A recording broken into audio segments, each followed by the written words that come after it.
back to chapter 6. As you remember, the children have just escaped from the roundabout land and they're clinging to the top of the tree. Let's see how they get down. Chapter 6. Moonface and the Slippery Slip. The children clung to the top branches of the faraway tree whilst the rabbit slid down a bit lower. They could still hear the enchanting music of the roundabout land as it swung overhead. "We better get home," said Joe, in a rather quiet voice. "It's been just a bit too exciting." "Come on then," said Beth, beginning to climb down. "It'll be easier to go down than it was to climb up." But Franny was very tired. She began to cry as she clung to her branch. She was the youngest. She wasn't as strong as Beth and Joe. "I shall fall," she wept. "I know I shall fall." Joe and Beth looked at one another in alarm. This would never do. There was such a long way to fall. "Dear Franny, you simply must try," said Joe gently. "We've got to get home safely." But Franny clung to the branch and wept great tears. The two rabbits looked at her most upset. One put his paw in her hand. "I'll help you," he said. But Franny wouldn't be helped. She was tired out and afraid of everything now. She wept so loudly that two nearby birds flew off in fright. Just as the others were really in despair, a small door flew open in the trunk of the tree not far below, and a round, moon-like face poked out. "Hey there! What's the matter?" shouted the moon-faced person. "A fellow can't get any sleep at all with that awful noise going on."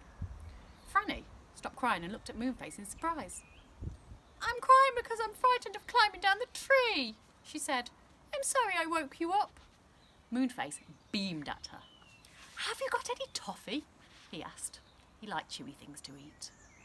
"Toffee?" said everyone in surprise. "What do you want toffee for?"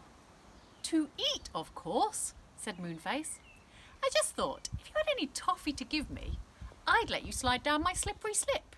You get down to the bottom very quickly that way, you know." "A slide? All the way down the faraway tree?" cried Joe, hardly believing his ears. "Good gracious, whoever would have thought of that?"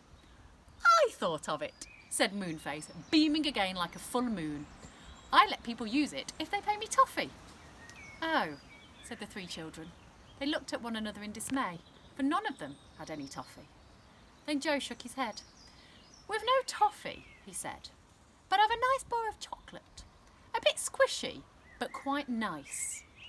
"Won't do," said Moonface. "I don't like chocolate. What about the rabbits? Haven't they got toffee?" The rabbits turned out their pockets. They had a very curious collection of things, but no toffee. "Sorry," said Moonface, and slammed his door shut. Franny began to cry again. Joe climbed down to the door and banged on it. "Hey, old Moonface!" he shouted. "I'll bring you some lovely homemade toffee next time I'm up the tree if you let us use your slippery slip." The door flew open again, and Moonface beamed once more. "Why didn't you say so before?" he asked. "Come in." One by one, the rabbits and the children climbed down the door and went in. Moonface's house in the tree was very peculiar. It was one round room, and in the middle of it was the beginning of the slippery slip that ran down the whole trunk of the tree, winding round and round like a spiral staircase. Round the top of the slide was a curved bed, a curved table, and two curved chairs made to fit the roundness of the tree trunk. The children were astonished and wished they had the time to stay for a while. But Moonface pushed them towards the slide. "You want a cushion each," he said. "Hey, you rabbit, take the top one and go first." One of the rabbits took an orange cushion and set it at the top of the slide. He sat down on it looking a little nervous. "Go on, hurry up," said Moonface. "You don't want to stay here all night, do you?"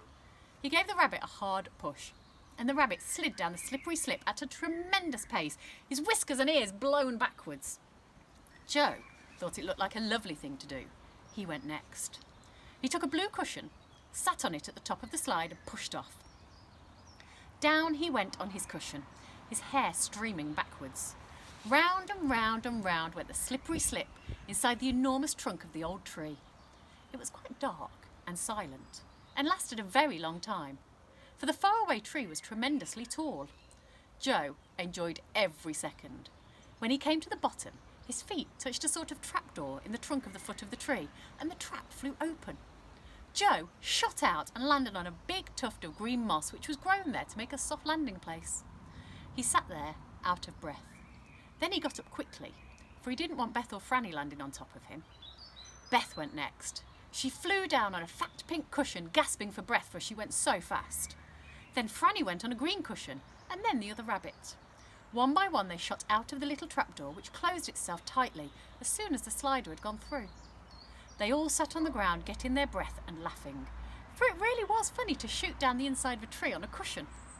The rabbit stood up first. "Better be going," they said, "so pleased to have met you." They disappeared down the nearest burrow, and the children waved goodbye. Then Joe stood up. "Come on," he said. "We really must get home. Goodness knows what time it is." "Oh, what a lovely way of getting down the faraway tree that was," said Beth, jumping to her feet. "It was so quick." "I loved it," said Franny. "I'd like to climb up the tree every single day, just so I could slide down that super slippery slip. But what do we do with the cushions?"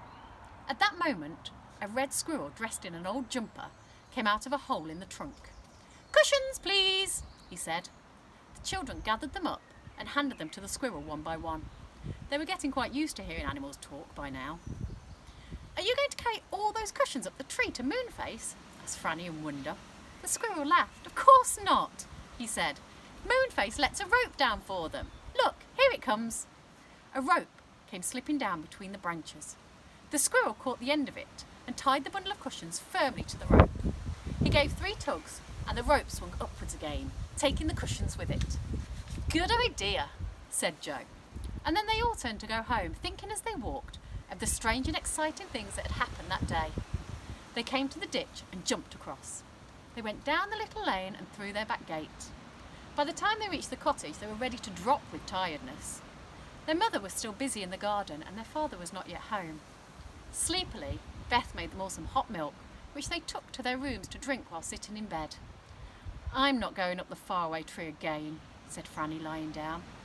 "I am," said Joe. "Don't forget, we promised old Moonface some homemade toffee. We can climb up to his house, give him the toffee and slide down the slippery slip again. We don't need to go in any land at the top of the tree." But Beth and Franny were fast asleep, and very soon Joe was too, dreaming of the strange faraway tree and the curious folks who lived in its enormous trunk. Next time, we find out what happens when Beth makes toffee for Moonface.